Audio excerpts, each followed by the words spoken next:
পাথরটাকে তো অনেকদিন ব্যবহার করি। এবারে মায়ের ত্যাগ করা এখানে। তা ঠাকুর, আমার তো এখন মাছগুলো বিক্রি করা হয়নি, তাই আমি বলি কি তুমি একটু বাজারটা ঘুরে এসো, ততক্ষণে আমি মাছগুলো একটু বিক্রি করবো। ব্রাহ্মণ তাই করলো। ব্রাহ্মণ বাজারে গিয়ে সুন্দর একটা সিংহাসন নিয়ে এলো মেছুনির সামনে। বলে, মেছুনি, তোমারও হয়েছে? হ্যাঁ ঠাকুর, আমার হয়ে গেছে এইবার। মেছুনি, আমি তো এতগুলো টাকা সঙ্গে করে নিয়ে আসি, তাই আমি বলি কি তুমি আমার সঙ্গে আমার গৃহে চলো, আমি তোমার টাকা দেব। মেছুনি তাই করলো। ব্রাহ্মণের পিছনে পিছনে এলো কোথায়? ব্রাহ্মণের গৃহে এসে ডাক দিচ্ছে ব্রাহ্মণীকে, ব্রাহ্মণী, ব্রাহ্মণী, 1000 টাকা নিয়ে এসো তো। ব্রাহ্মণী মনে মনে চিন্তা করছে, 1000 টাকা? ব্রাহ্মণ বাজার থেকে কি এমন জিনিস নিয়ে এলো যার জন্য এতগুলো টাকা প্রয়োজন? কোনোদিন তো এত টাকা আনি না, এত টাকার প্রয়োজন হয় না, কি এমন জিনিস নিয়ে? এবার ব্রাহ্মণী যেই না বাইরে এসেছে, ওই দেখে মেছিনের হাতে শালগ্রাম শিলা। ব্রাহ্মণী সে মেছিনের হাতে 1000 টাকা দিল, আর ব্রাহ্মণ মেছিনের হাত থেকে সে শালগ্রাম শিলাটি নিয়ে পরিষ্কার জলে ধৌত করে গঙ্গা জলে স্নান করিয়ে সিংহাসনে প্রতিষ্ঠা করল। এবার রাত্রি হতেই হলো দৈববাণী, ব্রাহ্মণ,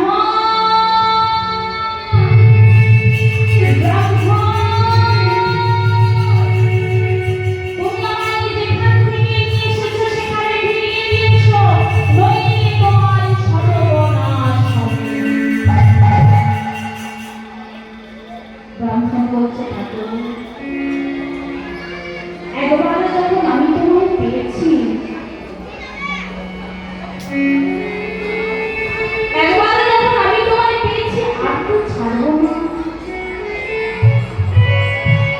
আমার যত কষ্ট হয় হোক, যত দুঃখ হয় হোক, কিন্তু আমি তোমাকে ছাড়বো না।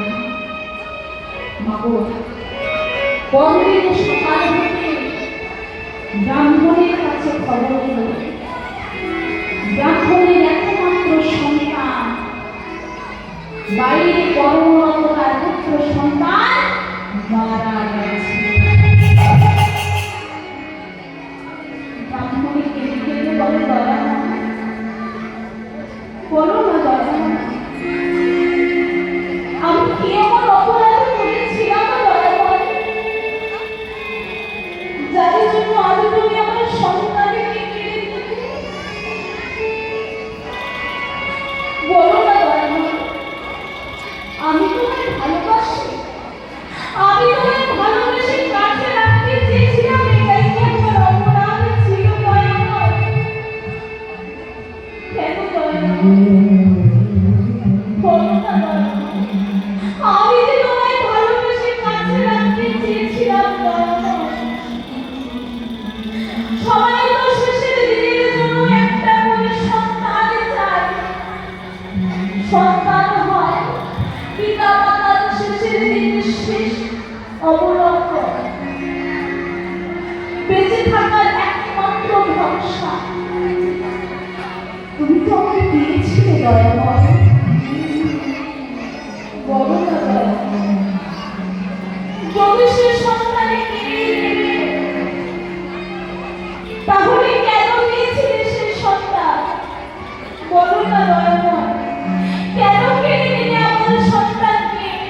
বলো না দয়াময়, কেন কেড়ে নিলে?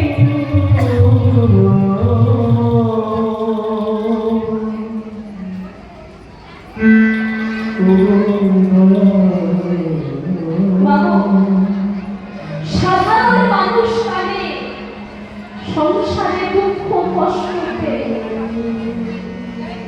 আর ভক্তরে ভগবানের কাদায় ভক্তরে কি করবে?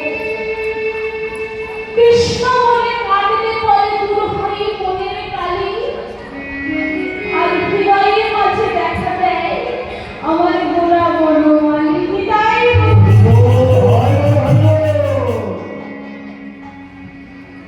দম্ভ মনে হচ্ছে দয়াময়, সর্বদয়াময়, তুমি যত কষ্ট আমায় দেবে নাও, কিন্তু মনে রেখো আমি কিন্তু তোমায় ছাড়ব না। রাত্রি হতে আবার হলো দৈববাণী, ব্রাহ্মণ ব্রাহ্মণ তুমি আমায় মেছেদের ডাকাতে ফিরিয়ে দিয়ে এসো, নইলে তোমার সর্বনাশ হবে। ভগবান বলেছে যে করে আমার আশ আমি করি তার সর্বনাশ, তথাপিও যদি সে না ছাড়ে আমার পাশ আমি হই তার দাস।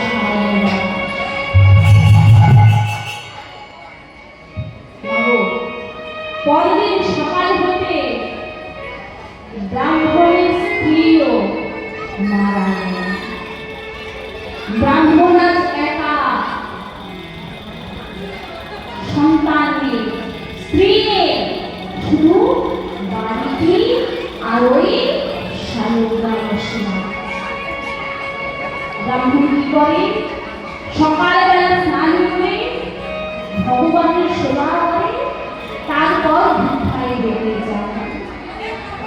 একদিনে ব্রাহ্মণ ভিক্ষায় বেরিয়ে গেছে, আর ভিক্ষা হতে ফিরে এসে দেখছে ওই ব্রাহ্মণের একমাত্র মায়া যে বাড়িটি সেটিও পুড়ে ছাই হয়ে গেছে।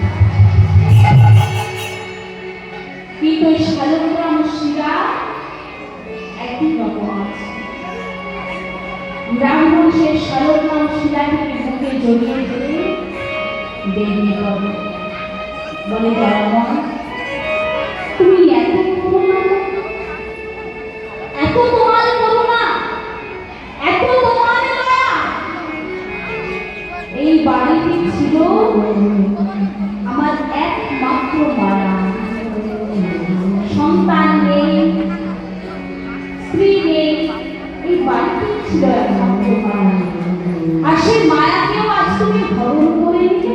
তুমি এত করুণাময়, এত তোমার করুণা। সে বুকে জড়িয়ে ধরে আরো কোথায় যাবে? কোথায় যাবি তুই? কোথাও না।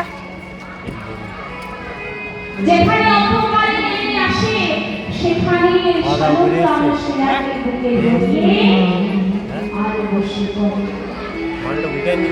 একদিন ব্রাহ্মণের হলো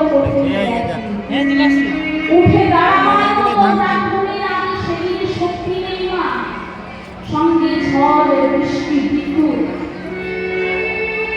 সেই শালগ্রাম শিলাটিকে বুকে জড়িয়ে ধরে আর পড়ে আছে। শালগ্রাম শিলাকে বুকে জড়িয়ে ধরে পড়ে আছে আর বলে দয়াময়, ওগো দয়াময়, আজ তো আমার উঠে দাঁড়াবার মতো ক্ষমতা নেই, আজ তো আমি তোমাদের সেবা করতে পারবো না, আজ তোমার সেবা তুমি নিজেই করে না। সেই বুকের মধ্যে জড়িয়ে ধরে অঝোরে ঝরে কাঁদে। বাবু, ভক্তের কাছে ভগবান আবারও পরাজিত হলেন। তাই শঙ্খ চক্র গদা পদ্মধারী নারায়ণ এসে দাঁড়ালো ব্রাহ্মণের সম্মুখে, বলে ব্রাহ্মণ তুমি বড় কিছু হারাওনি ব্রাহ্মণ, তুমি আমার সঙ্গে বৈকুণ্ঠে চলো, তুমি সব কিছু ফিরে পাবে, তুমি সব কিছু ফিরে পাবে। বাবু, কোন ভক্ত যদি কথাটা নয়ন মাঝে পরিশ্রম করতে পারে তাহলে ভগবান কিন্তু তারও প্রেমে বাধা দিয়ে যাবে। এদিকে যেই না